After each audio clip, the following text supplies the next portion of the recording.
Assalamualaikum warahmatullahi wabarakatuh.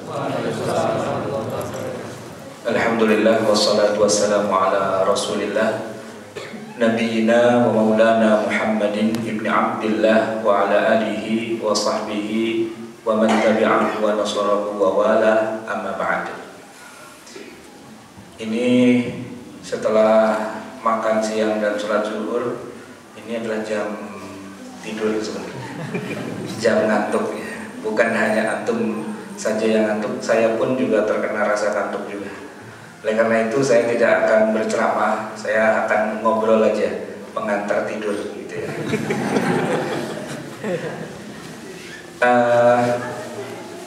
Tadi disebutkan bahwa saya lahir di Mesir gitu ya. Sebenarnya itu tidak usah disebutkan juga nggak apa-apa sih ya. Karena hanya akan melahirkan pertanyaan, loh kok bisa gitu ya. Nah jadi panjang ceritanya. Jadi aja sederhananya, bapak ibu saya memang kebetulan kuliah di sana, lalu nikah di sana, dan saya numpang lahir di sana. Itu aja. Numpang lahir itu ya bukan berarti tinggal di sana. Cuma ya apa boleh buat, setelah saya kuliah di Jamiatul Imam Muhammad Ibn Saud Libya di Jakarta itu, kembali lagi saya ketemu lagi dengan orang Mesir karena dosen-dosennya ternyata memang datang dari Al-Azhar. Sebenarnya saya tidak niat ya untuk kuliah di Libya. Awalnya saya yang penting kuliah di negeri lah gitu, zaman dulu kan gitu ya. Terus SMA kuliah negeri di UGM gitu. Tapi saya pikir nanti kalau lulus mau jadi apa gitu, karena fakultasnya juga kurang elit gitu loh. Fakultas filsafat gitu mau jadi apa gitu kan. Akhirnya saya tersesat di jalan yang benar gitu ya. Saya pulang ke Jakarta lalu kemudian kuliah di Libya. Nah, saya mau sedikit cerita tentang Libya begini. Libya itu pusat segala macam aliran ya, aliran dunia persilatan gitu. Jadi ada taekwondo, ada karate, ada judo, ada gulat bebas gitu ya. Macam-macam tuh ada di Libya. Kalau dilihat dari sisi siapa yang kuliah di sana, Ustadz kita tadi, Ustadz Yusron itu juga pernah juga mencicipi Libya walaupun beliau tidak lulus di sana, minimal edat lughawi atau persiapan bahasanya di sana. Tetapi apa yang dibangun oleh kerajaan Saudi Arabia di Jakarta itu sebenarnya adalah sebuah universitas yang pusatnya ada di ibu kotanya yaitu di Riyadh. Tapi cabangnya itu ada di mana-mana. Di sini juga ada Hiroo itu juga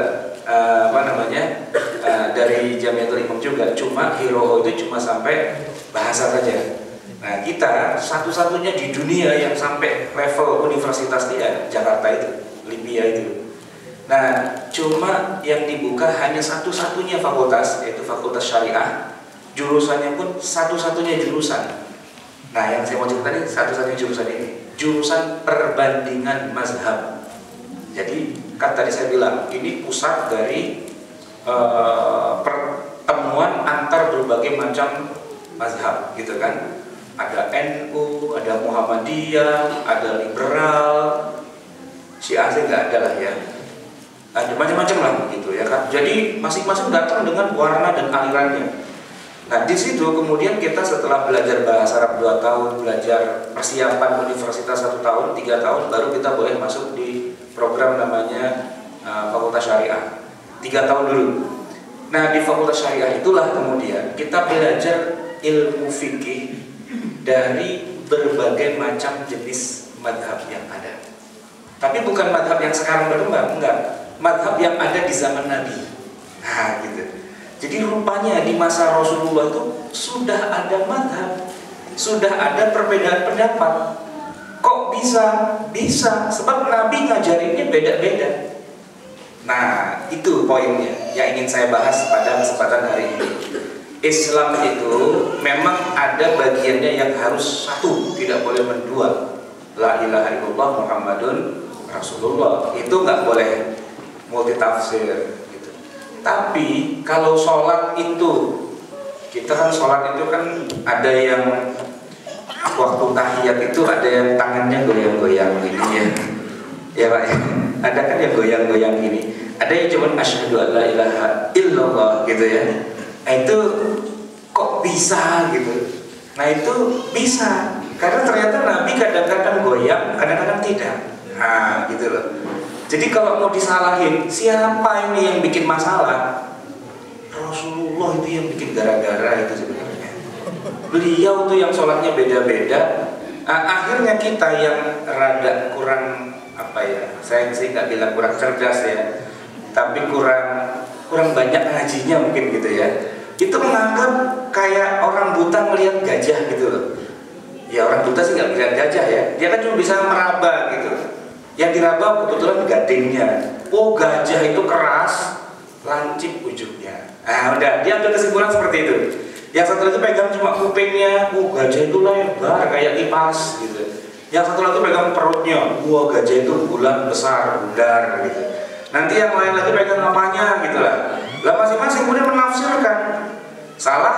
Tidak. Kurang gitu loh. Bukannya salah tapi kurang. Mbak lihat buka mata gitu semua kan kelihatan, benar semua atau kalau gitu. Memang benar semua. Hanya kurang lengkap melihatnya, perspektifnya tuh kurang jauh gitu. Makanya dibilang semut di gimana bunyinya?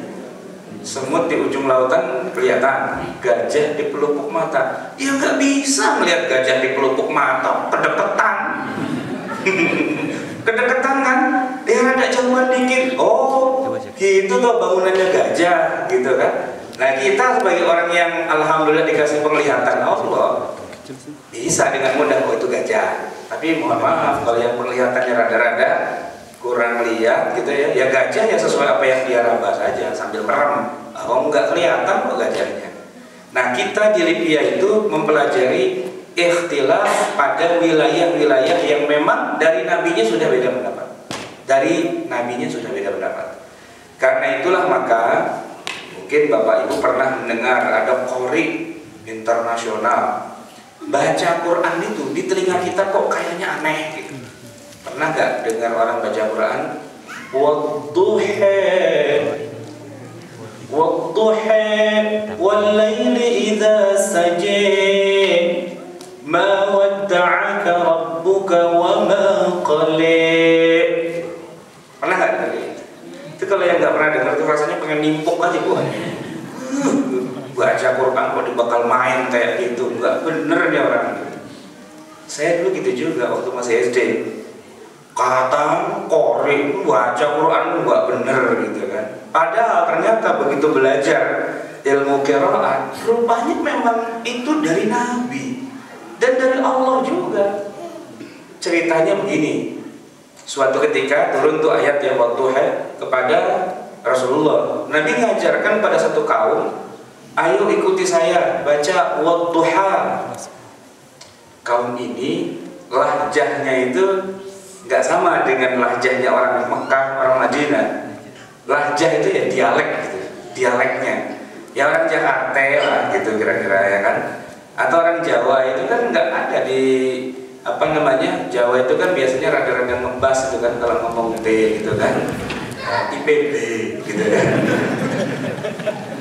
ITB gitu kan, itu teknologi Bandung, ada Bandung kan, bukan Bandung mas, Bandung, iya Bandung, apa tadi gitu kan.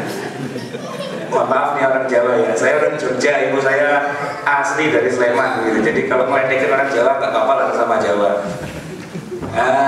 Jadi Nabi ajarkan wadduha, mereka bicaranya wadduha. Pusing Nabi ini, gimana caranya ngasih tahu ini? Bukan wadduha. Akhirnya begitu ketemu lagi dengan Jibril, Nabi lapor. Sudah diajarkan tapi kaum itu tuh susah tuh ngasih taunya. Dia bilang wadduha juga. Jibril bawa laporan ke atas ke Allah. Besoknya turun lagi Jibril. Nih, surat yang sama diturunkan dengan lughah dialek atau lahjah mereka. Bunyinya jadi wadduha. Nah, Nabi terus balik lagi ke kaum itu. Ikuti saya, wadduha. Kata pemimpin kaumnya, dari kemarin saya juga sudah wadduha.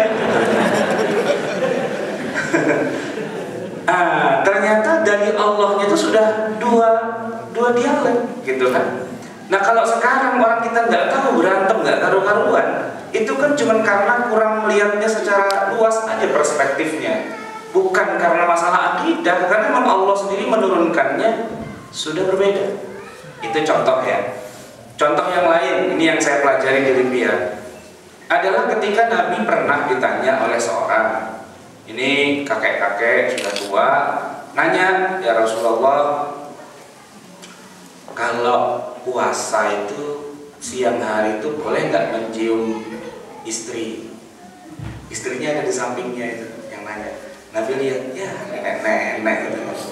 Boleh, kata Nabi gitu. Kenapa? Kakek-kakek ini nenek-nenek gitu kan, mau puasa mau enggak nggak ada urusan, habis nyium dia langsung tidur, nggak ketahuan tenaganya udah habis gitu kan. Nggak lama datang anak muda gitu. Baru nikah kemarin sore, langsung nanya, ya Rasulullah, benar katanya kalau Ramadan siang-siang boleh nyium istri? Nabi lihat, masih muda ya, itu voltase masih 22 volt gitu kan, itu gampang nyetrum gitu kan, kata Nabi, nggak boleh gitu. Lah kok pelin-pelan tau Nabi, katanya kemarin boleh, ini nggak boleh gitu kan. Kalau yang nggak tahu urusan kan, ini nabinya nggak jelas ini, nggak komitmen dengan hukum. Nah itulah yang saya pelajari di Libya. Jadi judulnya adalah Fakultas Syariah jurusan Perbandingan Madhab. Kita ingin tahu kenapa sih Muhammadiyah itu kok tidak kunut, NU itu kok kunut. Ini urusannya apa ini gitu ya. Kenapa kok yang ini tarawehnya itu 11, yang sana kok tarawehnya 23? Kita tidak sedang bertugas untuk mencari mana yang benar, bukan. Tapi kita mau menelusuri kenapa terjadi perbedaan itu. Di mana awal mula asbab atau sebab-sebab al-ikhtilaf bainal fuqaha gitu. Di mana sebabnya? Sebab yang kita pelajari ini bukan sesuatu yang sifatnya benar salah, enggak. Yang kita pelajari ini benar dan benar gitu. Yang kita pelajari ini ada sesuatu yang memang khilaf tapi dua-duanya benar. Jadi tugas kita itu sama sekali tidak dalam rangka mencari yang paling benar, tidak. Juga bukan mengadili kebenaran para ulama, tidak. Tapi untuk mengetahui, ya kan, bagaimana struktur logikanya. Nah, gitu. Nah, kemudian apa gunanya? Gunanya untuk kita sosialisasikan kepada masyarakat bahwa perbedaan pendapat itu bukan sekedar boleh, bukan sekedar wajar, tapi wajib. Tidak bisa tidak, umat Islam ini harus berbeda memang. Tidak bisa tidak. Kenapa? Karena dari awalnya itu memang perbedaan itu memang dibolehkan dan diberikan ruang atau space gitu, yang luas gitu. Sehingga tidaklah ada gunanya hari ini kita meributkan perbedaan pendapat itu. Yang penting sekarang kita menjalankannya sesuai dengan agama dan keyakinan masing-masing. Itu poinnya begitu kira-kira. Nah oleh karena itulah maka selama perspektif ini nggak pernah kita buka gitu ya, persatuan umat Islam atau al-wahdah al-islamiyah atau persaudaraan di antara umat Islam atau al-ukhuwah al-islamiyah itu sulit untuk diwujudkan. Gimana mau bersatu kalau realitanya memang kita punya detail-detail syariah yang tidak sama. Itu kalau itu terus mau diterus-teruskan ya kita nggak akan bersatu gitu kan. Tadi kan rencananya mau bikin masjid kita ya, rencananya kan, anggaplah misalnya gitu ya, SBY telepon gitu, ya udah pakai deh sering buat bikin masjid gitu, ntar buat sekolah kita bikin lagi yang lain, dananya sudah ada kok tinggal cairkan gitu misalnya kan. Terus kan langsung tuh kita bikin jadikan masjid. Saya tanya, subuhnya pakai kunut nggak? Bakalannya subuhnya pakai kunut nggak bakalannya? Belum tahu kan? Ya terserah aja nanti gitu kan. Tergantung babnya. Kalau misalnya Menteri Agama Pak siapa itu namanya Surya Dharma gitu kan, nurunin duit nih. Ya, kalau SBY kasih 1 miliar, dia kasih 30 miliar gitu misalnya. Tapi ingat ya, nanti khutbahnya azannya 2 kali, ya, subuhnya pakai kunut gitu. Kalau enggak duitnya saya balikin, saya minta lagi gitu. Misalnya gitu kan. Ini kan jadi berantem kan kita urusannya kan. Kenapa? Karena urusan sepele kok jadi dibawa-bawa ke urusan yang tidak pada tempatnya gitu. Nah, itulah yang kemudian kita ingin coba ya berikan pencerahan gitu. Di Fakultas Syariah jurusan perbandingan mazhab, kita tidak perlu meributkan hal itu, tapi bukan berarti meninggalkannya dan tidak mau tahu, bukan. Justru kita pelajari untuk kita ketahui, oh ternyata berbeda itu indah loh. Sebab yang namanya musik itu ya bisa terdengar indah kalau alat musiknya nggak cuma satu. Ada gitar ya sebagai rhythm, ada bass sebagai apa pengiringnya, ada drumnya, ada serulingnya, ada tentu ada vokalnya juga. Barulah menjadi sebuah paduan yang harmoni. Perbedaan itu kalau diharmonisasikan menjadi indah.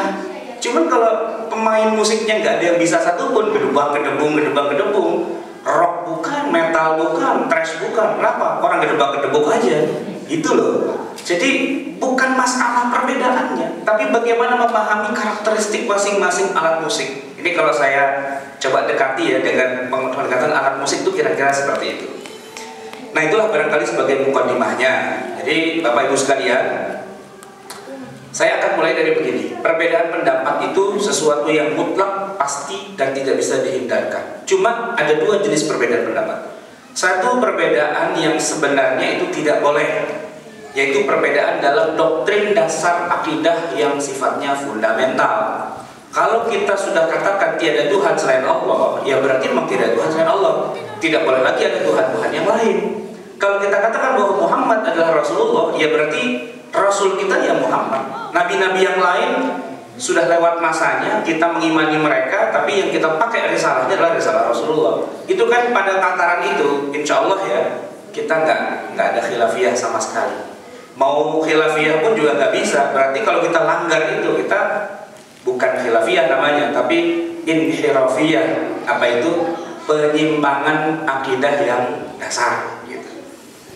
Nah, kita boleh berbeda pendapat dalam wilayah yang memang sifatnya ijtihadiyah. Memang ada ruang yang diberikan untuk berijtihad. Kenapa? Karena begini, ini kalau alasan filosofisnya dulu ya. Nabi kita itu, Nabi Muhammad, ternyata adalah Nabi yang terakhir. Setelah beliau nggak ada lagi Nabi. Padahal kiamat itu kejadiannya masih lama. Masih lama apa udah dekat dia? Makin dekat. Ya paling tidak dari Nabi ke sekarang ini kan udah 1400 tahun ya. Setelah itu kan Nabi tidak ada lagi sebenarnya Nabi kan. Berarti kan risalah Islam itu harusnya kalau kita bandingkan dengan agama yang lain yang Allah pernah turunkan, harusnya sudah mati gitu loh. Harusnya. Seiring dengan meninggalnya para nabi dan rasul itu, biasanya sih agamanya mati. Nah, tetapi karena Allah sudah menjamin tidak mati, ya agama ini gitu ya. Maka ketika Rasulullah SAW itu diutus, Allah sudah mendesain agama ini biar dia luas dan fleksibel. Karena dia harus menghadapi berbagai perubahan zaman. Ada yang udah pernah nonton film Ainun Habibi? Belum. Nanti cuma nggak ada. Nggak ada ya?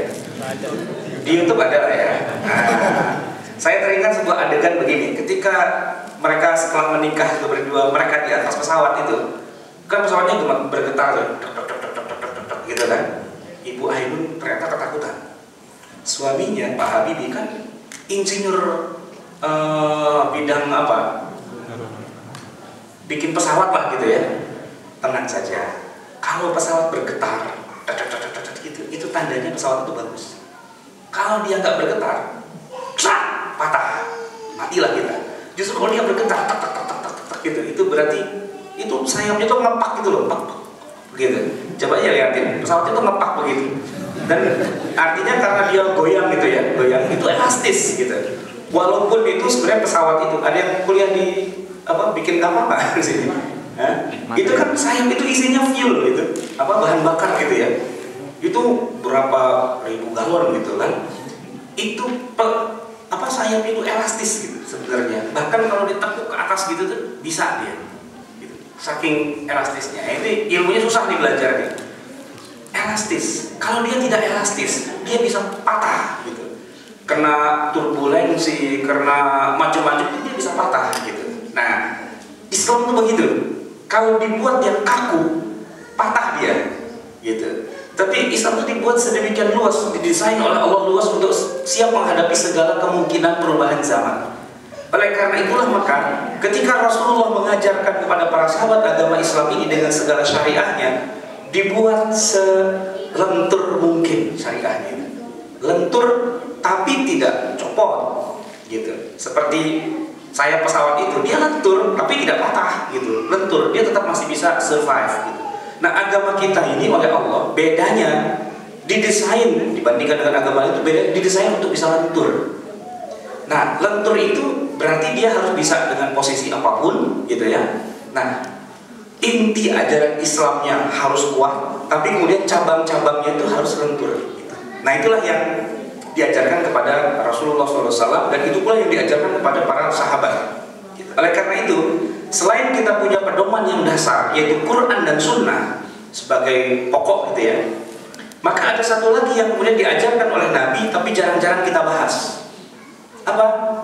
Nabi mengajarkan sebuah teknik berijtihad. Teknik berijtihad. Nah, ijtihad inilah yang jarang-jarang kita bahas. Kita selalu berhenti kalau ngomong tuh kembali pada Quran dan Sunnah, kembali pada Quran dan Sunnah, gitu. Kalau cuma kembali ini mah gampang, tapi kemudian bagaimana mengupas isinya, nah itu yang jadi masalah. Nah, oleh karena itulah, ketika Nabi mau mengutus salah seorang sahabatnya yang sudah dikader, dibina bertahun-tahun, menjadi penyeru agama Islam di luar negeri, di Yaman waktu itu, Nabi tanya kepada Muaz, dengan apa kamu menyandarkan hukum agama ini? Dengan kitabullah ya Rasul. Baik. Tapi kalau di dalam kitabullah di Quran tidak ada jawabannya, sebuah masalah tidak ketemu jawabannya di Quran, dengan apa kamu akan putuskan perkara? Bisunnati Rasulillah, dengan sunnah Rasulullah. Baik, kata Nabi. Tapi kalau di sunnah Rasulullah pun juga tidak kamu temukan. Ini yang nanya bukan kita loh, yang nanya Rasulullah. Mengisyaratkan seolah-olah ya Quran dan sunnah itu tidak lengkap. Kesannya kan begitu. Kesannya Quran dan Sunnah nggak lengkap. Sebab Nabi bertanya, kalau di Quran tidak ada, kalau di hadis tidak ada, mau dengan apa kamu selesaikan perkara? Apa jawab Mu'adz? Saya akan berijtihad ya Rasul. Nah, ini dia masalahnya. Tidak semua sahabat Nabi punya kapasitas sebagai seorang mujtahid. Ijtihad itu boleh, ijtihad itu wajib, tapi bagi yang sudah punya ilmunya, kapasitasnya. Ibarat orang mau ngobati pasien, dokter gitu ya. Ya dokter itu harus kuliah fakultas kedokteran dulu, baru dia bisa dapat izin praktek. Jadi mengobati orang itu wajib ya buat dokter, tapi syaratnya dia harus dokter dulu. Kalau bukan dokter, terus dia buka praktek, terima bedah gitu misalnya, ya nggak boleh gitu loh, ya kan? Jangankan yang bukan dokter, yang sudah kuliah dokter tapi belum lulus, itu juga nggak boleh terima praktek. Ya, belum jadi dokter nih, ilmunya baru separuh-separuh, udah ngebedah perut orang. Begitu udah dibedah, jahitnya dia, maaf Pak, saya bab menjahit belum sampai Pak pelajarannya. Nah kan perut orang kemana-mana itu urusannya. Jadi dia harus menjelas dulu kan. Nah, Mu'adz bin Jabal ketika Nabi tanya dengan apa kamu akan memutuskan perkara, saya akan berijtihad, Nabi menepuk dadanya. Ya, dadanya si Mu'adz ini sambil berbangga beliau tersenyum bahkan tertawa, menunjukkan bahwa Nabi puas. Ternyata Quran dan Sunnah memang terbatas waktunya. Tidak akan bertambah lagi ayat Quran, tidak akan bertambah lagi hadis itu. Berhenti sampai di situ. Tapi pengembangannya sesuai dengan waktu, zaman, tempat, kondisi, latar belakang budaya dan sebagainya, itu butuh kecerdasan tersendiri, men. Gitu loh. Nggak bisa Quran Sunnah bacanya terjemahan. Bagaimana? Kita harus tahu konteks. Kenapa ayat ini turun? Ya kan? Kenapa hadis ini disebutkan? Kenapa? Itu harus ada. Gitu. Harus ada kajian dan pembahasan, dan tidak ada orang yang bisa melakukan itu kecuali mereka sudah dibina dulu oleh Rasulullah, diajarkan dulu. Jadi hanya mereka yang mujtahid itu yang Nabi perintahkan untuk menyebarkan agama Islam kemana-mana. Kalau dia bukan mujtahid, Dia cuma orang yang baru belajar kemarin sore gitu. Kata Nabi, ntar dulu, jangan dakwah dulu, di sini dulu belajar yang benar. Nah, tapi kalau yang sudah punya kemampuan itu, silahkan. Ini saya kasih contoh ya. Siapa di antara sahabat Nabi yang paling mujtahid, yang paling mengerti Al-Quran, paling mengerti Sunnah? Ada yang tahu? Siapa? Siapa? Yang paling senior itu adalah Abu Bakar As-Siddiq radhiyallahu anhu. Itu paling senior. Karena ketika wahyu turun, dia sudah bersama dengan Nabi. Ali pintar, Umar pintar, Utsman pintar, semua juga pada pintar. Termasuk Abu Hurairah gitu ya. Tapi yang paling tinggi derajat itu Abu Bakar. Contohnya begini. Ketika Nabi SAW itu diputuskan, ternyata beliau memang sudah dipanggil oleh Allah Subhanahu wa Ta'ala meninggal dunia. Waktu itu semua orang nggak ada yang percaya. Umar saja bilang, tidak, Nabi kita ini tidak meninggal, dia sedang menghadap Allah. Nanti akan turun lagi, sebagaimana Nabi Musa menghadap Allah ke Bukit Tursina, nanti akan turun lagi, kata Umar. Tapi kata Abu Bakar, tidak. Wa ma Muhammadun illa rasul. Muhammad itu bukanlah seorang siapapun kecuali dia memang seorang rasul.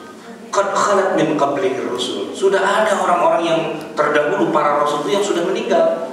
Ya, jadi kalaupun Nabi Muhammad itu meninggal, ya bisa dia meninggal. Dan meninggalnya Nabi itu sudah dirasakan oleh Abu Bakar 2 tahun sebelumnya. 2 tahun sebelum Nabi wafat, Abu Bakar sudah tahu. Tidak ada seorang pun yang tahu bahwa Nabi mau meninggal. Tapi ini Abu Bakar bukan juru ramal ya, bukan peramal. Tapi dia bisa memahami ayat Quran, gitu ya. Apa yang tersirat di balik yang tersurat. Gitu. Ayatnya begini. Al-yawma akmaltu lakum dinakum. Hari ini aku sempurnakan agamaku bagimu. Wa atmamtu alaikum ni'mati, aku sempurnakan nikmatku bagimu.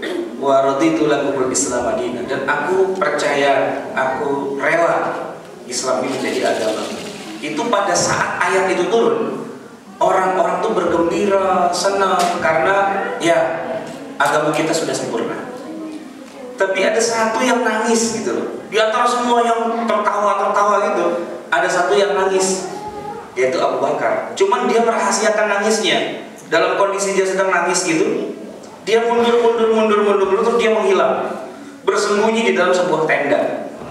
Gerakan itu nggak ada yang tahu. Cuma Umar sekelebat tuh melihat, Abu Bakar keluar. Ada apa? Diikuti masuk ke dalam tenda, diintip. Lagi nangis itu orang. Umar agak bingung dia. Kemudian ucapkan salam, assalamualaikum. Abu Bakar bilang, waalaikumsalam. Siapa? Saya Umar. Boleh saya masuk? Abu Bakar bilang, ya masuklah. Ada apa Abu Bakar? Kenapa Anda menangis? Bukankah kita semua bergembira hari ini agama kita disempurnakan? Abu Bakar bilang, kamu kalau mau bergembira, gembiralah wahai Umar. Tapi saya mau menangis. Loh, ada apa? Kamu tahu ya Umar, kalau agama kita ini sudah sempurna, maka tugas dari pembawa agama kita ini kan berarti juga sudah sempurna. Nabi kan berarti sudah habis masa kerja. Oh iya, berarti Nabi sudah bebas di tugas. Iya, kalau Nabi sudah bebas tugas, terus ngapain lagi dia hidup di dunia? Kata Abu Bakar. Umar langsung gitu ya. Iya.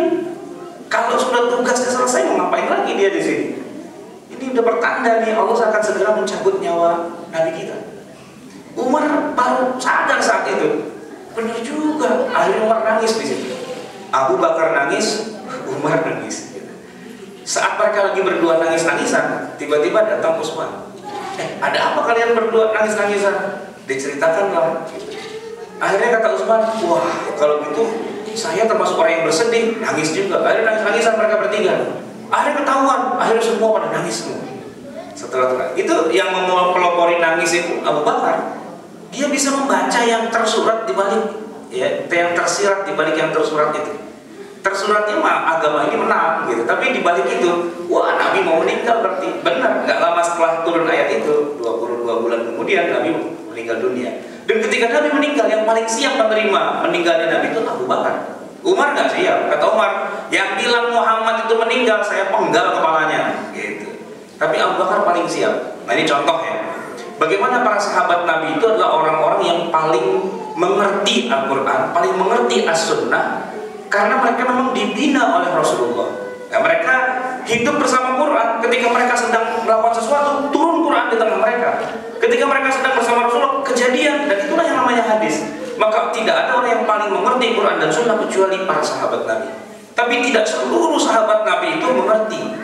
Karena pengertian sahabat itu adalah siapa saja yang ketemu dengan Nabi dalam keadaan Islam, lalu dia mati dalam keadaan Islam itu. Nah, sebaliknya para mujtahid di kalangan para sahabat itu adalah orang-orang yang benar-benar mengerti, faham, dan jumlah mereka terbatas. Ada yang tahu berapa jumlah sahabat Nabi? Berapa jumlah sahabat Nabi totalnya? Ada yang tahu nggak? Ibu-ibu ada yang tahu berapa jumlah sahabat Nabi? Jangan bilang 60, itu judul buku. 60 karakteristik sahabat Nabi itu judul buku. Jumlah sahabat Nabi itu 124.000 orang. 124.000 orang. Banyak kan? Tapi yang menjadi mujtahid itu hanya 120-an orang. 1:1000. Tidak mentang-mentang seorang itu bergelar sahabat berarti dia faham dengan syariah Islam. Dia faham Quran, faham Sunnah. Enggak. Kalau Arabnya iya, ya. Mancungnya iya, gitu, ya kan? Makan kambingnya iya, pakai baju gamisnya iya. Tapi tidak mentang-mentang sahabat Nabi berarti dia orang yang faham dengan Quran dan Sunnah secara benar. Nah oleh karena itulah ketika Nabi mau mengutus para sahabat, dipilih-pilih dulu siapa yang paling ngerti dengan ilmu agama. Ketika Nabi mau ngangkat seorang imam dalam sholat, kata Nabi, ya ummul qauma aqra'uhum. Yang boleh memimpin suatu kaum dalam sholat jamaah itu adalah orang yang paling faqih, yang paling ngerti dengan hukum-hukum syariah. Gitu. Aqra'uhum di situ maknanya bukan yang paling bagus tajwidnya. Nah, sebab orang Arab itu tajwidnya bagus semua. Nah, kalau kita orang Indonesia baru tajwidnya berantakan, ya. Orang Jawa itu kan biasanya agak susah bilang huruf zai dengan huruf ya, gitu. Jadi bukannya Zainuddin tapi Yainuddin, gitu kan? Nah, gitu loh. Orang Sunda huruf zai dengan huruf jim itu suka kecampur-campur, ya kan? Ijajul jilatil ardujil jalaha, gitu kan? Saya mau tabok aja orang kayak gitu, tapi susah juga, emang lidahnya udah kayak gitu gimana, gitu kan? Tapi yang namanya Abu Jahal, Abu Lahab, Abu Sufyan, orang kafir jahiliyah, lidahnya fasih. Karena itu lidah mereka, bahasa mereka fasih. Nah, jadi yang dimaksud dengan ya ummul qaum aqra'uhum, yang paling berhak menjadi pemimpin satu kaum dalam sholat itu, aqra'uhum itu aqra' bermakna afqahuhum li kitabillah wa sunnati rasulillah. Orang yang lebih mengerti, lebih faham, mendalam pada Quran dan Sunnah. Itu pengertiannya. Nah, Nabi tidak sembarangan milih para sahabat. Hanya mereka yang berkapasitas mujtahid. Nah, siapa saja contoh mujtahid saya akan bicarakan berikutnya begini. Contoh nih ya, mujtahid. Tadi saya sebutkan Abu Bakar, sekarang saya sebutkan Umar. Umar itu pernah berijtihad yang ternyata ijtihadnya dibenarkan Allah, sementara yang lain ijtihadnya keliru dan disalahkan oleh Allah. Kisahnya begini. Perang Badar, umat Islam hampir menang. Muncul sebuah pemikiran, gimana kalau perang ini kita hentikan, lalu musuh-musuh kita gak usah kita bunuh, kita tangkap saja, kita jadikan tawanan. Kata Umar, gak bisa. Perang harus diteruskan, kita bunuh musuh kita ini sampai mati semua, tidak tersisa. Kata Umar begitu. Tapi kata sahabat-sahabat yang lain, oh jangan Umar, jangan ganas kayak gitu. Udahlah kita ampuni saja, kita tangkap. Siapa tahu mereka mau tobat, siapa tahu nanti keluarganya memberikan uang tebusan. Jadi akhirnya nanti kita bisa dapat uang, apa namanya itu, uang tebusan, bisa buat membangun Madinah. Tapi kata Umar, enggak, saya punya pendapat, bunuh mereka semua sampai habis, toh perang masih berlangsung. Nah rupanya Rasulullah bingung juga, karena saat itu tidak muncul wahyu, tidak turun wahyunya. Ya Jibril nggak datang-datang gitu. Akhirnya terpaksa harus diputuskan segera. Lalu bermusyawarahlah, sama deadlock.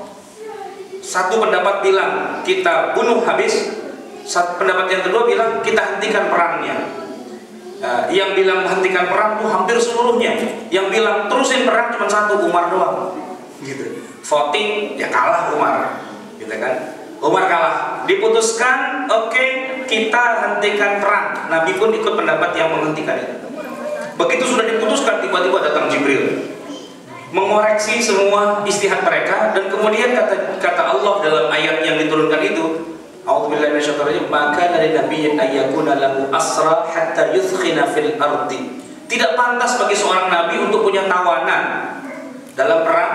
Harusnya dia teruskan perang itu sampai dia betul-betul berkuasa di atas permukaan bumi. Maksudnya ayat itu habisi mereka. Jadi yang benar itu Umar, yang lain itu salah semua, termasuk Rasulullah ketika itu berjihad, beliau salah juga.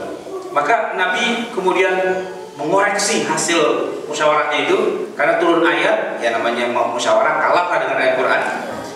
Lalu Nabi bilang, seandainya ijtihad kita kemarin itu Allah turunkan hukuman, ya, kita ini semua mati semua nih, dihukum oleh Allah. Yang benar cuma Umar, tapi Umar sendirian doang, karena dia yang punya pendapat itu cuma sendiri. Luar biasa Umar ijtihadnya. Itu contoh. Contoh yang lain misalnya azan. Ketika masjid apa itu namanya, Nabawi ya, Masjid Nabawi selesai didirikan, muncul pertanyaan, gimana caranya ngumpulin orang? Ada yang usul pakai lonceng, ada yang usul pakai beduk, ada yang usul pakai macam-macam. Tapi tiba-tiba Umar bilang, ya Rasulullah, saya mimpi. Dalam mimpi saya itu ngumpulin orang itu dengan takbir 4 kali azan. Kata Rasulullah, kamu mimpi itu bagian dari ilham yang Allah turunkan. Iya, begitu itu aturannya. Jadi mendahului wahyu istilahnya begitu. Itu Umar. Maka Umar itu setelah Abu Bakar wafat, Umar lah yang jadi pemimpin umat Islam. Gitu. Karena apa? Karena pemahamannya pada Quran dan Sunnah itu sangat-sangat mendalam. Gitu. Nah contoh yang lain misalnya Amr bin As radhiyallahu anhu. Amr bin As radhiyallahu anhu ini juga mujtahid juga. Suatu ketika dalam operasi militer peperangan, Amr malam hari itu tidur di tendanya sendirian sih, tapi mimpinya ketemu istri. Gitu.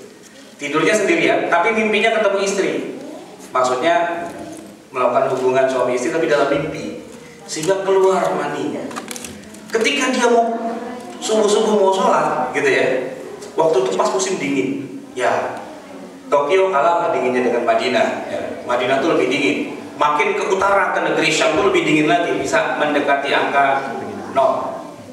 Kalau dia mandi janabah dengan air sedingin itu, wah, nggak bisa dibayangkan. Akhirnya Amr bin As itu berijtihad. Dia tidak mandi janabah walaupun keluar mandi. Dan sebagai gantinya dia bertayamum, dan setelah itu beliau salat subuh mengimami sahabat-sahabat yang lain. Sahabat yang lain itu rada-rada ragu. Ini imam kita belum mandi janabah, sah enggak nih sholat jamaah kita ini, gitu kan?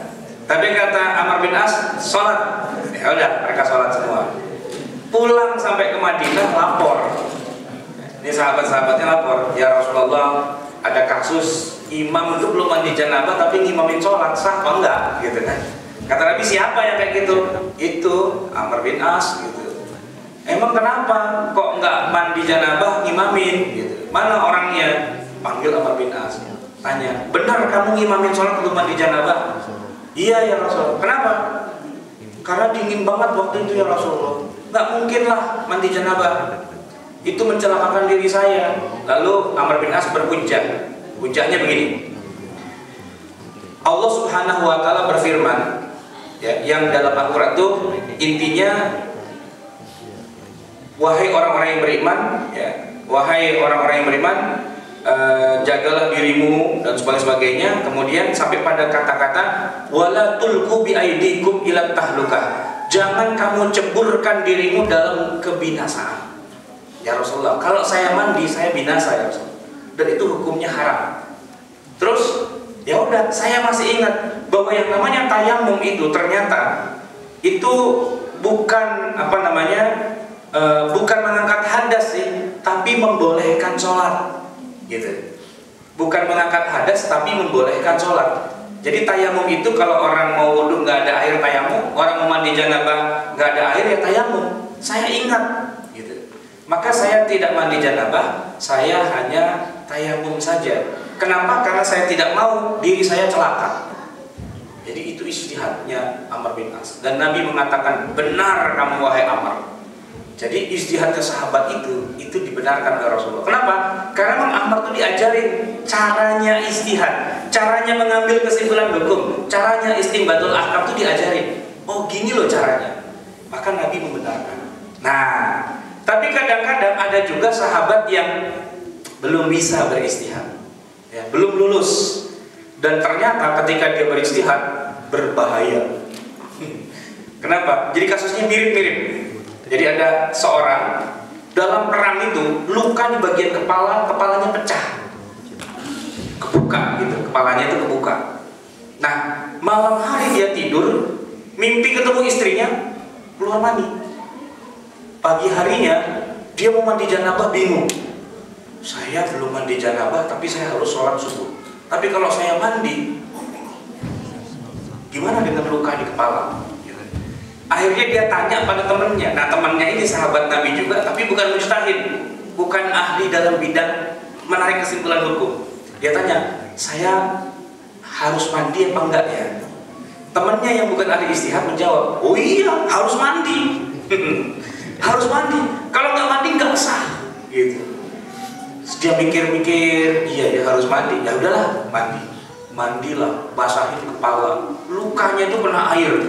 Entah mungkin tetanus, entah bagaimana. Selesai mandi, meninggal dunia orang itu. Kabarnya sampai ke telinga Nabi, dan Nabi marah bukan main. Siapa yang bilang harus mandi?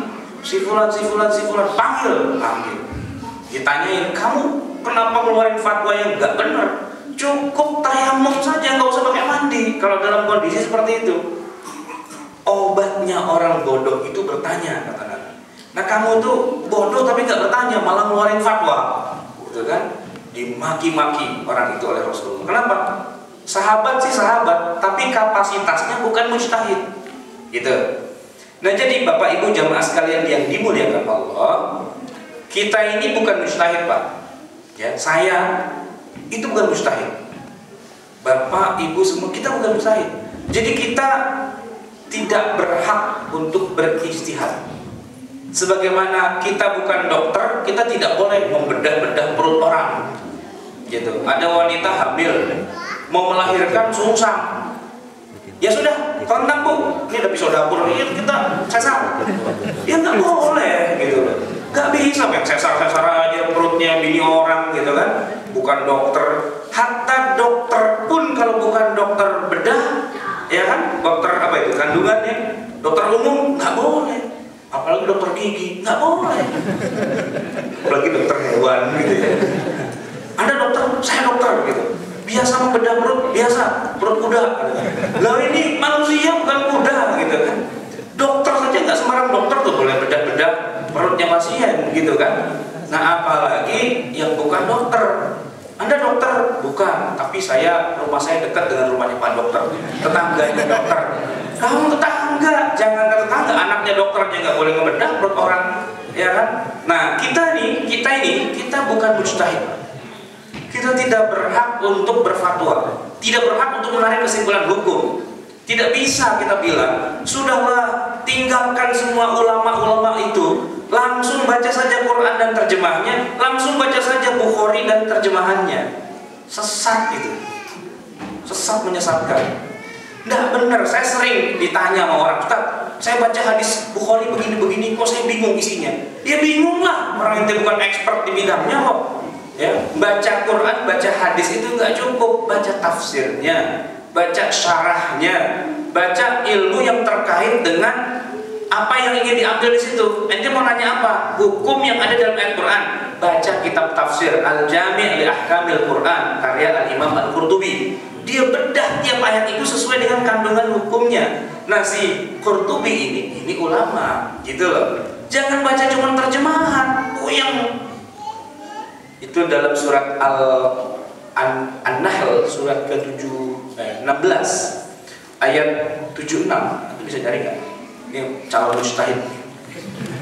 An-Nahl surat ke-17 ayat surat 16 ayat ke-67 kalau nggak salah. Kalau nggak 67, 76 saya juga lupa. Maklum lah, bukan mujtahid. Bukan. Berikutnya 76. Wa min samarat baca. Wa min samaratin nakhili wal a'nabi tattakhiduna minhu sakaran wa rizqan hasana. Wa min samaratin nakhili wal a'nabi tattakhiduna minhu sakaran. Dari pohon anggur dan pohon kurma, kamu bisa membuatnya menjadi minuman yang memabukkan alias khamar, warizqan hasanah, dan bisa kamu jual sebagai bisnis yang sangat baik rezekinya. Quran loh itu. Quran. Coba surat berapa? An-Nahl ayat 67. An-Nahl ayat 67. Dari pohon kurma dan pohon buah kurma, buah a'nab itu anggur, kamu bisa membuatnya menjadi khamar yang memabukkan, dan kamu bisa mendapatkan rizqan hasanah, rizki yang baik. Percaya nggak? Ada yang bawa tafsir terjemahan? Coba baca terjemahannya. Dan dari buah kurma dan anggur, kamu buat minuman yang memabukkan dan rizki yang baik. Dan rizki yang baik kan? Ayo, Quran bilang khamar itu rizki yang baik. Ayo, siapa bilang khamar itu haram? Quran loh itu yang bilang. Ayo, gimana jawabnya? Ada yang bisa jawab? Kembali ke Quran loh kita ini. Harus pakai Quran. Dan itu ayat Quran. Ayo, gimana jawabnya? Ya, silakan. Dari yang pernah saya baca berarti sakaron itu bukan rizqan hasanah. Iya, tapi itu bunyinya kan tattakhidha minhu rizqan sakaron wa rizqan hasanah, kan gitu kan? Artinya dipisahkannya. Ya enggak, itu pakai wawul atof. Sakaron wa rizqan hasanah, mabuk dan rizki yang baik, gitu loh. Iya, jawab ibu. Priwek. Gampang jawabannya. Kalau ngerti hukum fikih mah gampang. Ayat itu turun di awal-awal mata syariah. Waktu itu khamar belum diharamkan. Setelah itu baru turun ayat-ayat berikutnya yang mengharamkan. Gampang kan? Makanya belajar ilmu syariah. Jangan cuma Quran lagi nggak ngerti hukumnya. Gitu loh. Awal-awal masa syariat Islam, khamar itu halal, gitu loh. Jadi para sahabat Nabi itu yang minum khamar. Bahkan ayatnya bilang begitu. Bahkan ayat yang kedua turun tentang khamar itu masih halal. Masih halal.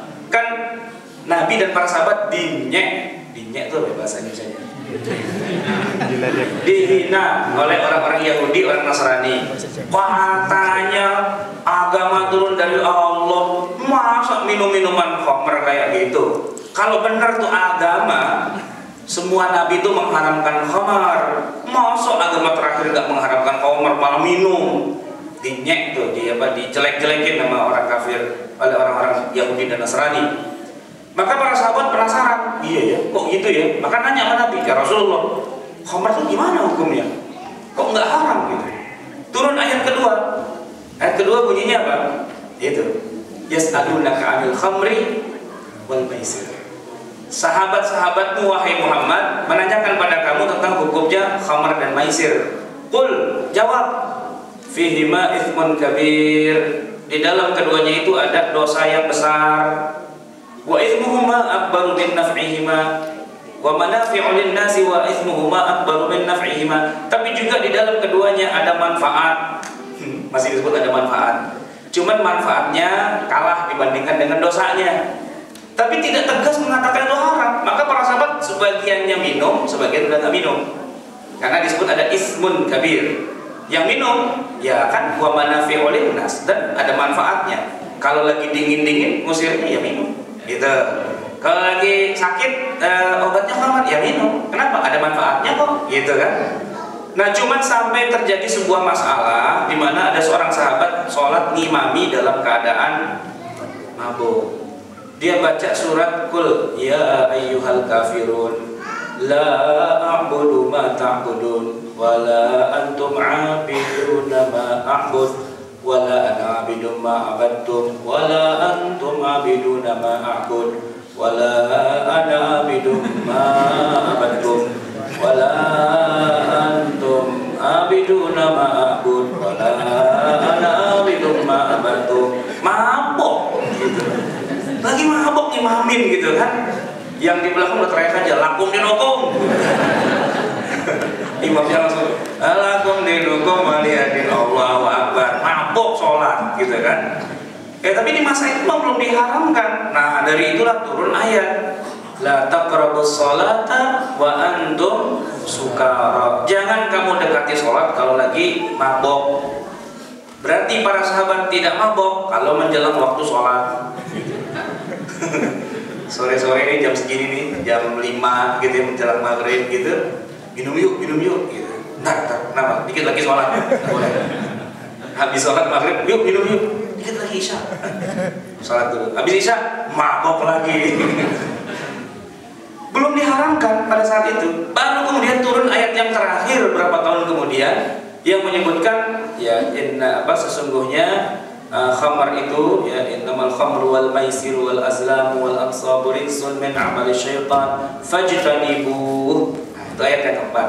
Baru diharapkan secara total sehingga Madinah itu berubah jalanannya menjadi sungai-sungai yang airnya adalah khamar. Gitu loh. Jadi masa 23 tahun itu masa tasyri', masa pensyariatan.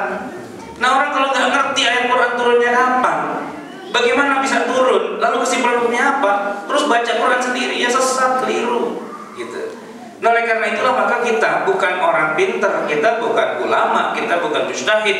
Fas'alu ahla dzikri, kata Allah. Tanya kepada yang ngerti. Boleh nggak kita bertanya pada yang ngerti? Bukan cuma boleh, wajib. Saya suka kalau pulang kampung dari Jakarta ke Jogja, ibu saya orang Jogja, itu suka bawa mobil sendiri, lewat masuk Jawa Tengah, Brebes daerah sekitarnya itu, kadang-kadang suka nyasar itu, karena jalannya suka dibelok-belokin, muter lagi, lah kok kesini lagi, muter lagi, lah kok kesini lagi. Pinggir jalan ada polisi, oh ada polisi, saya minggir, siang Pak, saya bingung Pak, mau ke Jogja nih arahnya kemana? Polisi nggak jawab, langsung aja, sana Pak. Oh iya Pak, makasih, jalan. Boleh nggak saya nanya sama polisi kalau saya bingung jalanan? Ya boleh, emang polisi tugasnya ngatur lalu lintas kok, ngatur jalanan. Ya saya nggak perlu nanya, apa dasarnya Bapak mengatakan Jogja itu arahnya ke sana? Apa dalilnya? Karena saya tidak boleh taklid Pak, gitu. Saya harus tahu dalil Pak. Nggak boleh saya nanya tanpa ada dalilnya Pak. Hah? Di pistol sama polisi, tak pistol sisan gue, tak bedil gue, gitu. Nah iya kan, kita ini orang awam, kita end user, kita bukan mujtahid, tidak pernah diwajibkan Allah untuk berijtihad. Kalau enggak, kalaupun kita paksain kita ijtihad juga, keliru, salah. Yang dikatakan seorang mujtahid itu kalau ijtihadnya keliru dapat 1 pahala, kalau dia mujtahid. Nah kita bukan mujtahid kok ijtihad. Nah maka tugas kita itu bukan berijtihad, tugas kita bertanya, tapi nanyanya yang benar kepada yang ahlinya, gitu loh, ya kan? Pak Yanik kemarin saya tanya, saya kan nginep di mana, di aneks ya.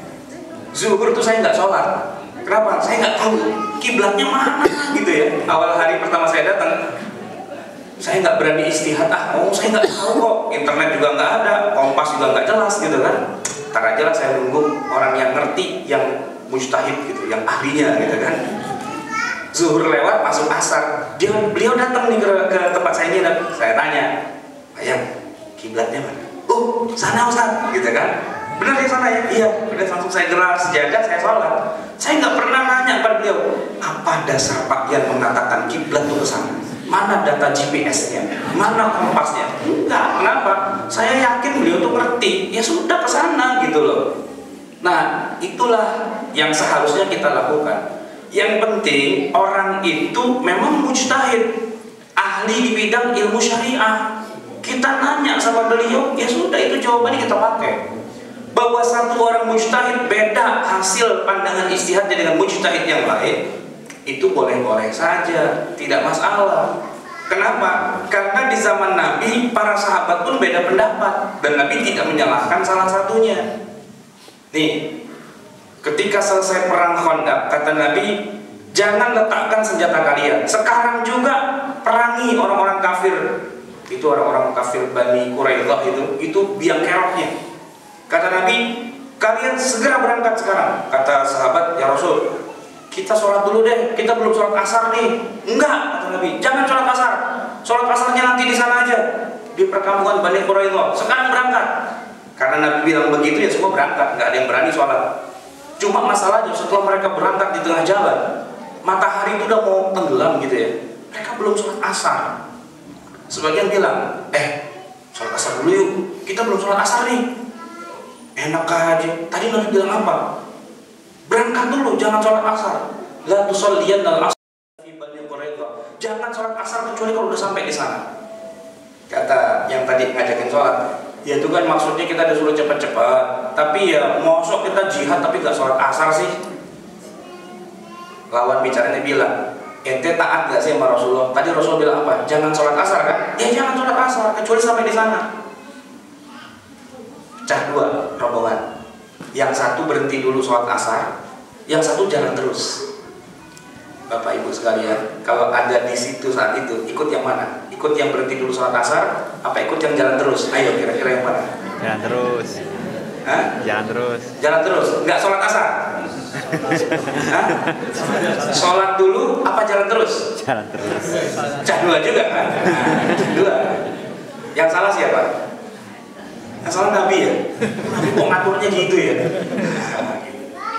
Dia pecah dua. Udah selesai urusan perangnya, tapi urusan pecah dua itu belum selesai. Mereka lapor kepada Nabi, ya Rasul, kemarin itu kita punya masalah di jalan.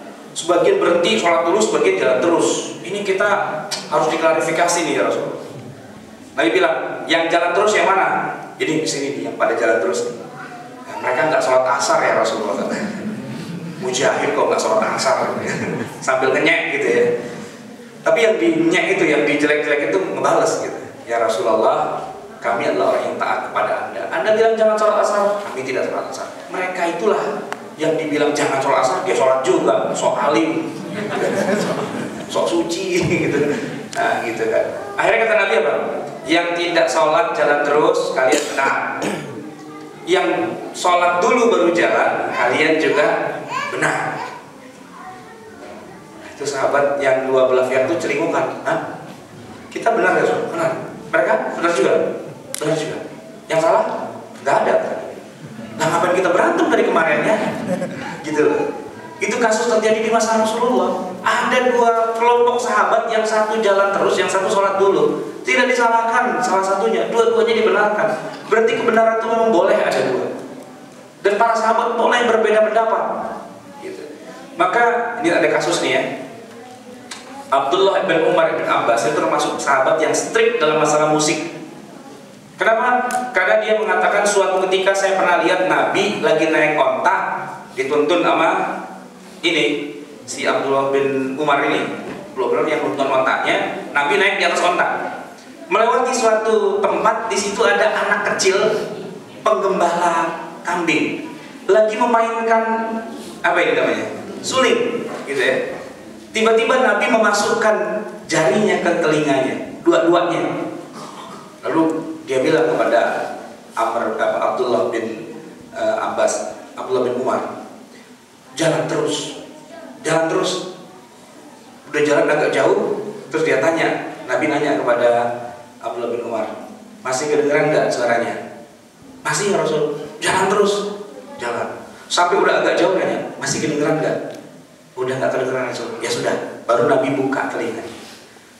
Ini Abdullah bin Umar ini kemudian suatu ketika setelah dia jadi ulama besar, dia bilang hukum musik itu haram.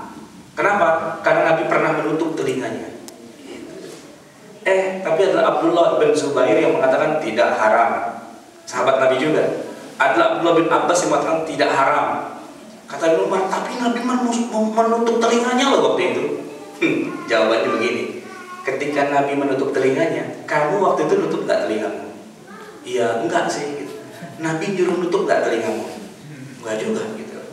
Jadi kamu dengar kan suara musiknya? Dengar. Nah itu kamu dengar kok Nabi gak larang? Ya juga ya. Nah iya kan. Kalau misalnya musik itu haram, harusnya Nabi bilang, tutup. Nah, haram, gitu kan? Harusnya kan begitu. Tapi Nabi nutup sendiri. Sementara si Abdullah bin Umar itu nggak disuruh nutup kupingnya. Malah ditanya, kedengeran nggak? Kedengeran. Terus jalan terus, gitu kan? Bahkan kalau seandainya musik itu haram, Nabi harus turun dari onta. Siapa tuh yang main suling nih? Nggak boleh. Itu haram ya. Harusnya begitu Nabi kalau emang haram. Ternyata Nabi tidak melarang, tidak melarang orang main musik, tidak menyuruh Abdullah bin Umar menutup telinga, malah nanya masih kedengeran apa enggak? Gitu kan? Nah, berarti di tengah para sahabat ada dua kesimpulannya. Ada kelompok sahabat yang mengharamkan musik, ada kelompok sahabat yang membolehkan dengar musik. Nah, kalau sahabat dengan sahabat aja udah beda pendapat, kita mau ngapain? Gitu. Mereka sahabat loh, bukan orang sembarangan. Gitu. Yang dalam Al-Quran gelar mereka adalah radhiyallahu anhum wa radu anhu. Allah ridho pada mereka dan mereka pun ridho pada Allah. Kalau sahabat berbeda pendapat, kita nggak bisa menyalahkan satu dengan yang lainnya, karena mereka orang yang diridhoi oleh Allah. Nah, para nabi ternyata juga suka berbeda pendapat. Sesama nabi itu berbeda pendapat. Nabi Musa dengan Nabi Harun itu sering berbeda pendapat, padahal sama-sama nabi di satu tempat, bahkan mereka kakak beradik. Ketika Nabi Musa naik ke atas bukit Tursina, kata Musa kepada Harun, Harun, saya titip ya, umat kita ini jangan dikasih hati. Kalau mereka macam-macam, hukum. Istilah orang Betawinya, macam-macam hajar aja, gitu. Tampol, gitu. Begitu Nabi Musa pulang besoknya, ternyata kaum itu ada yang berzina, ada yang mabuk, ada yang berjudi, ada yang nggak karu-karuan. Nabi Musa marahnya bukan kepada kaumnya, tapi kepada Harun. Ditarik-tarik rambutnya Harun itu, jenggotnya juga bunyek-bunyek begitu. Di Al-Quran itu disebutkan. Ya kan, berbeda pendapat mereka dalam masalah menangani kaumnya mereka sendiri. Nabi loh itu dua-duanya, tapi berbeda pendapat. Nabi Sulaiman punya bapak Nabi Daud. Ketika menyelesaikan perkara, mereka beda pendapat. Gitu. Bahkan malaikat pun berbeda pendapat. Malaikat, pernah dengar nggak malaikat berantem? Malaikat berantem. Kisahnya gini. Ada pembunuh 99 orang mau tobat. Tapi nggak kesampaian, malah dia kesel sama yang kiainya, bunuh juga jadi 100 kan. Singkatnya kan ceritanya orang itu mau tobat gitu ya, disuruh pindah dari kampungnya yang lama ke kampungnya yang baru, tapi dia meninggal di tengah jalan. Ketika dia meninggal di tengah jalan, malaikat berdua berantem nih, malaikat azab dengan malaikat rahmah. Malaikat rahman ya, yang kasih sayang ini pengen bawa ke surga. Kenapa? Karena orang itu udah tobat gitu. Tapi kata malaikat azab, ntar dulu, tobat mah gampang. Itu nyawa 100 orang gimana urusannya itu, gitu kan? Harus dikebukin dulu di neraka, setelah itu bawa deh ke surga, gitu. Kan sama juga kata mereka, nggak bisa. Namanya orang tobat, dosanya hapus, langsung surga, gitu. Ini dua malaikat berantem, gitu. Itu ada kan dalam hadis yang sahih bisa kita baca. Nah, pertanyaannya sekarang, kalau malaikat saja tidak sama pendapatnya, kalau nabi dengan nabi tidak sama pendapatnya, kalau sahabat dengan sahabat tidak sama pendapatnya, masa sih kita nggak boleh berbeda pendapat? Boleh. Gitu. Orang boleh mengatakan kunut pada sholat subuh itu hukumnya sunnah muakkadah, boleh, dan kita harus hormat kepada mereka. Tapi boleh juga Imam Abu Hanifah mengatakan kunut subuh itu hukumnya bid'ah, boleh. Yang penting keduanya itu dokter spesialis, gitu.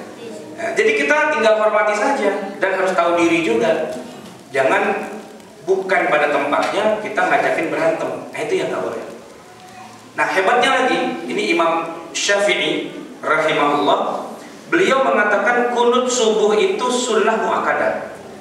Sementara Imam Abu Hanifah mengatakan kunut subuh itu bid'ah. Cuma mereka berdua tuh damai, peace gitu. Jadi Imam Syafi'i suatu ketika mengadakan perjalanan ke negerinya Abu Hanifah. Abu Hanifah itu sudah meninggal, tapi di masjid itu murid-muridnya Abu Hanifah semuanya tidak ada yang kunut, tapi semuanya menghormati Imam Syafi'i yang bermazhab kunut. Mereka cium tangannya, mereka muliakan, dan mereka bilang tidak ada seorang pun yang layak jadi imam di antara kita semua kecuali Anda, wahai Asy-Syafi'i. Silakan Anda maju ke depan. Anda orang yang paling banyak ilmunya. Dimuliakan oleh kalangan yang anti kunut. Imam Syafi'i disuruh jadi imam. Sholatnya sholat subuh. Kalau kita jadi Imam Syafi'i saat itu ngimamin sholat, kira-kira kita kunut apa enggak? Kita kunut. Salah sendiri kenapa nyuruh gua jadi imam, sengajain gua kunut biar pada tahu loh. Nah, gitu kan. Nah, itu kita gitu kan. Tapi Imam Syafi'i tidak begitu. Dia tahu ini murid-murid Abu Hanifah. Ya kan, disinilah dulu Imam Abu Hanifah mengajarkan ilmunya. Jadi dia jadi imam subuh tapi tidak kunut. Cuman ini jadi masalah juga. Para murid Imam Abu Hanifah nanya, udah ganti ya mazhabnya gitu. Ngomong-ngomong udah ganti mazhab nih gitu. Kata Imam Syafi'i, enggak, saya tidak ganti mazhab. Saya tetap meyakini kunut subuh itu adalah sunnah muakkadah, dan kalau sengaja ditinggalkan ada sujud sahwi. Tapi kenapa hari ini saya tidak kunut? Saya menghormati guru kalian. Wah, gitu. Satria banget gitu. Guru kalian mengajarkan bahwa kunut itu bid'ah, dan saya menghormati pendapat beliau. Hari ini saya tidak kunut. Ihtiraman li Abi Hanifah, sebagai penghormatan saya kepada Imam Abu Hanifah. Itu akhlak yang diajarkan oleh para ulama di masa lalu. Sayangnya kita soknya doang jadi ulama. Hari ini gebuk-gebukan gara-gara masjidnya tidak pakai kunut dan dia pengennya kunut, masjidnya dikudeta gitu kan. Kepengurusan masjid, bukan di sini, bukan ngomong di Ciledug sama mana gitu ya. Kalau nggak berhasil mengkudeta gitu ya, bisik, bikin masjid baru, yang sono kunut, yang sini enggak gitu. Yang sono 23, yang sini 11 gitu kan.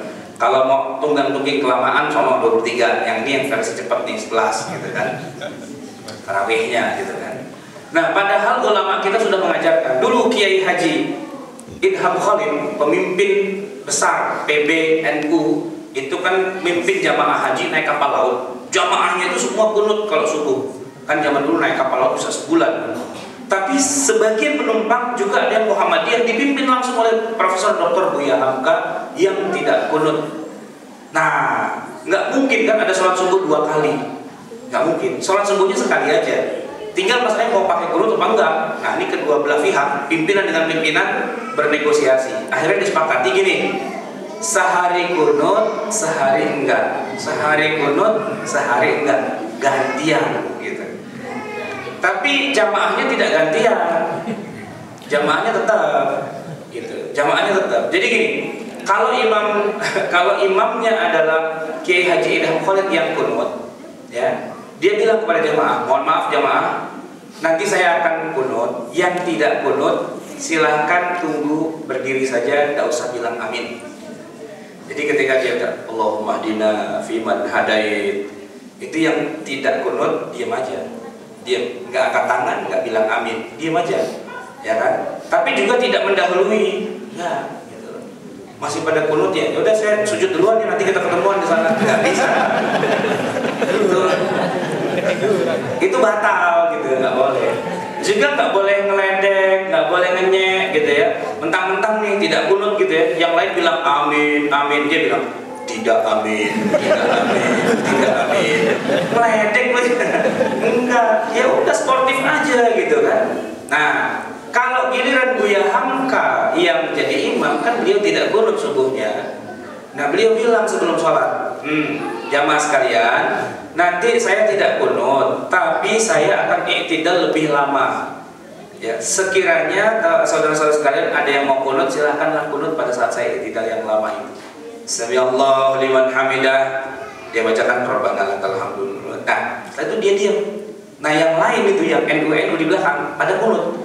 Allahumma sendiri-sendiri, Allahumma inna lillahi wa inna ilaihi raji'un. Dah kira-kira cukup waktunya baru Allahu Akbar. Itu the love boat. Ya. Ya, Indah sekali para ulama itu mengajarkan kepada kita. Sayangnya hari ini kita nggak bisa menteladani mereka. Yang kunut itu merasa kunut paling benar, yang tidak kunut dianggap wah salah. Atau sebaliknya, yang tidak kunut merasa kunut itu bid'ah. Saya pernah ada satu orang teman itu pernah kejadian begini. Teman saya ini orang Persis. Persis kan biasanya tidak kunut ya, karena kunut itu bid'ah dalam pandangan dia. Cuma dia senang sama calon istri waktu ngelamar itu ya. Rupanya orang tuanya itu NU. Banyak itu.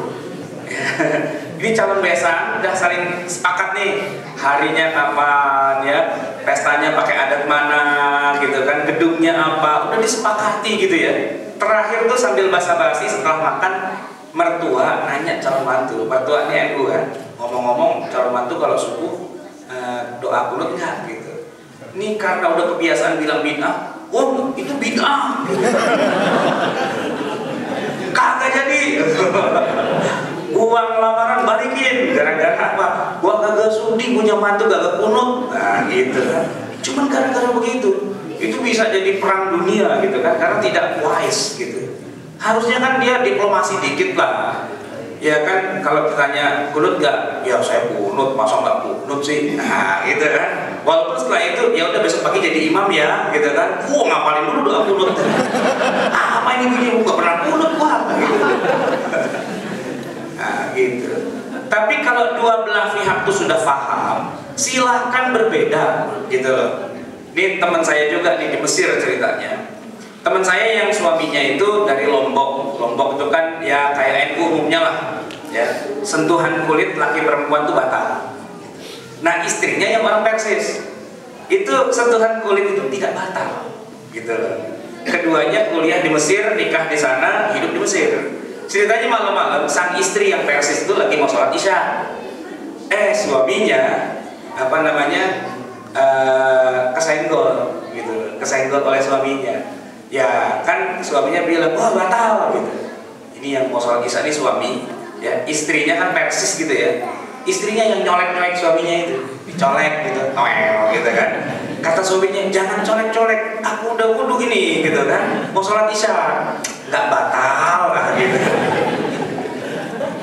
Wudu lagi dia, udah lagi sholat lagi, dicolek lagi sama istrinya. Abang batal lagi aku nih katanya. Balik lagi kan, wudu towel batal, wudu towel batal. Itu kagak jadi sholat, itu jadi anak. Tapi karena dua-duanya sudah paham ya jadi lucu-lucuan saja. It's okay gitu, nggak ada masalah tentang hal seperti itu. Baik. Jadi begini, maksud saya setelah cerita panjang lebar tentang khilafiyah itu, kita kan sekarang hidup di Jepang ya. Banyak masalah-masalah khilafiyah yang ada di tengah kita. Ustaz, itu makanan itu halal apa enggak sih gitu kan? Pasti jawabannya beda-beda. Setiap ustaz yang datang pasti ditanyakan hal itu dan pasti akan jawabannya beda-beda. Yang bingung yang nanya akhirnya. Kata ustaz itu boleh, kata ustaz itu kagak boleh, kata ustaz ini nggak boleh. Panggil ustaz sama Sarah, tanya gimana? Ya lo terserah aja lah masing-masing.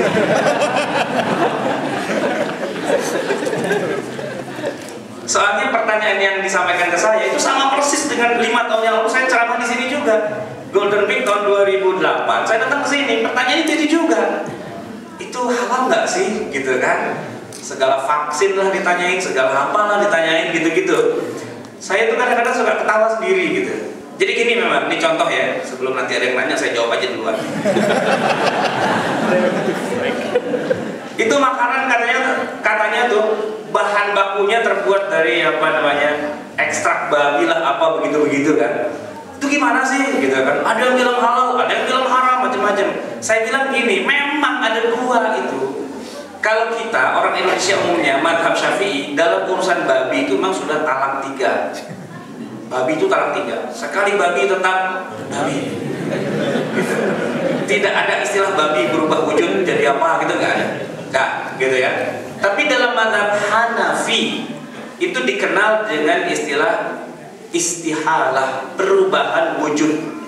Suatu benda yang haram ketika dia berubah menjadi benda yang lain, berubah benda, wujudnya berubah, gitu kan? Maka hukumnya ikut berubah. Babi contohnya. Babi itu kan haram, tapi kalau ada babi mati, ya, babi haram, mati kan jadi bangkai, haram lagi kan berarti ya?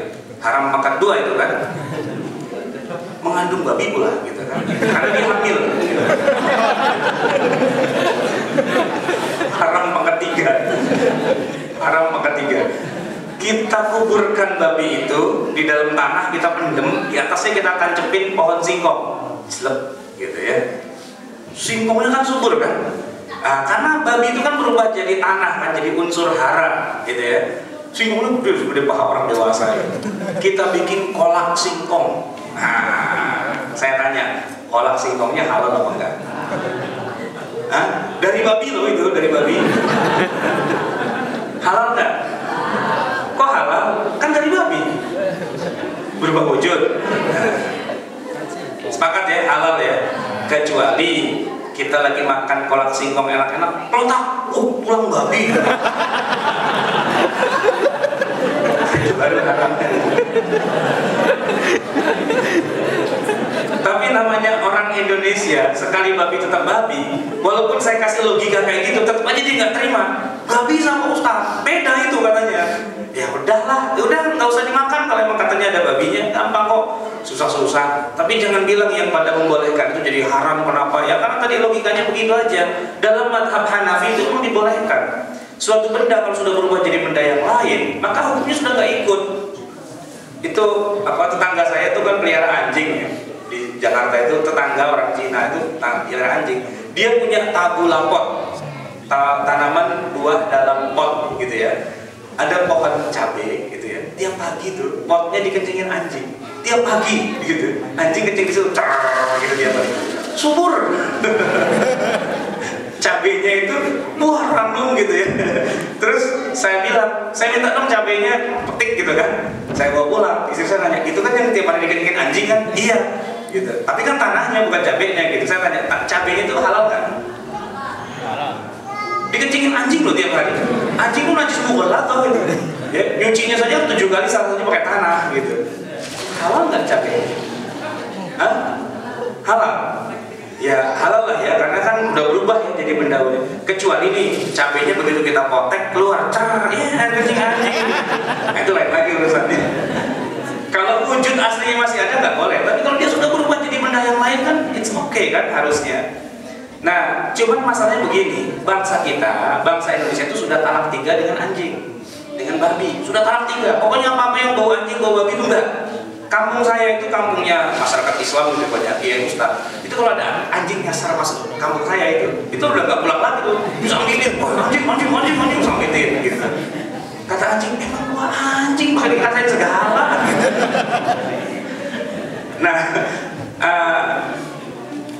jadi gini, susah kita ingin mengatakan bahwa menurut Hanafi itu boleh, tapi menurut Syafi'i itu nggak boleh. Susah, karena apa? Alam bawah sadar kita itu sudah mengajak kita ke sana. Orang Indonesia ya, itu pokoknya kalau udah ada babinya nggak mau. Ada gelatin, ada apa, semua udah nggak mau. Sementara dalam mazhab Hanafi itu boleh-boleh saja. Ini saya kasih contoh. Dulu ada seorang kiai, dia tuh hobinya merokok.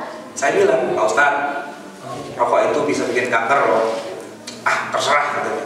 Buat saya tuh rokok itu tidak haram, tapi hukumnya fardu ain. Rokok fardu ain.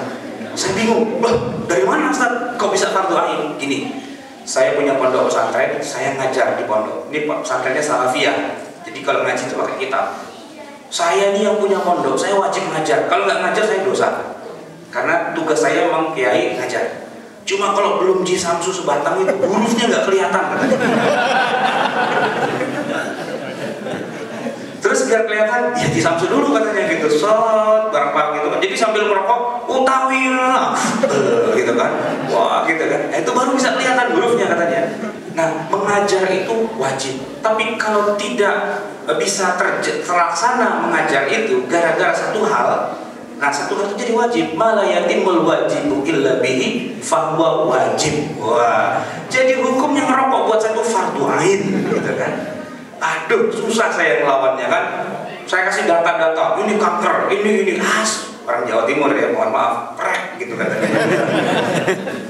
Orang paten dia bilang, pokoknya ini wajib.